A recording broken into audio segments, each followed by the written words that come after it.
సరే blood bank వెళ్ళి చూసే ఆదర్శప్రాయంగా నిలబడుతున్న వ్యక్తి, మహోన్నత వ్యక్తి మన మెగాస్టార్ చిరంజీవి గారు.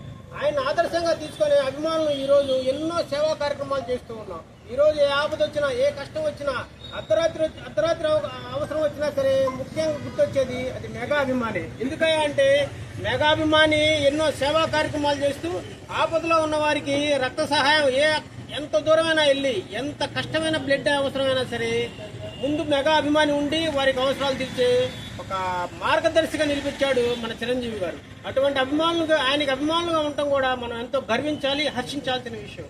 అట్లాగే చిరంజీవి గారు కరోనా కష్టకాలంలో తన తోటి కార్మికులకు కూడా ఆకలితో అలమటించకూడని ఉద్దేశంతో ఆ రోజు వారికి నిత్యావసర వరకు సరుకులు పంపించి వారిని కాపాడిన మహోన్నత వ్యక్తి. అట్లాగే కరోనా కాలంలో కూడా ఆక్సిజన్ లేక ఎంతో మంది అల్లాడుతూ ఉంటే తన సిలిండర్ల ద్వారా ఎంతో మంది ప్రాణాలను కాపాడిన మహోన్నత వ్యక్తి మన చిరంజీవి గారు.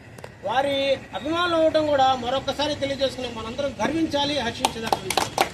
అట్లాగే చిరంజీవి గారు ఆ రోజు బ్లడ్ బ్యాంక్ స్థాపించబట్టే కరోనా కష్టకాలంలో కొన్ని లక్షల యూనిట్లని ప్లాస్మా దానం చేసిన, సహాయం అందించిన చిరంజీవి బ్లడ్ బ్యాంక్ కూడా మనం ఈ రోజు వారికి ధన్యవాదాలు తెలియజేయాలి. ఆ బ్లడ్ బ్యాంక్ ఉండబట్టే ఈ రోజు యువతంతా కూడా రక్తదానానికి ముందుకు వస్తున్నారు. ఇక్కడ ఉన్న మహా నాయకులందరూ కూడా తక్కువలో 5 నుంచి 10 సార్లు రక్తదానం చేసిన వారే. ఎందుకంటే అది చిరంజీవి గారు ఇచ్చిన ఆదర్శం, చిరంజీవి గారు ఇచ్చిన దిక్సూచి కాబట్టే మనందరం ముందుకెళ్తున్నాం.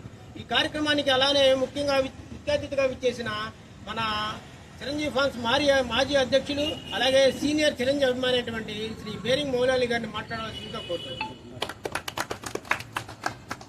ఈరోజు ఇక్కడికి విచ్చేసిన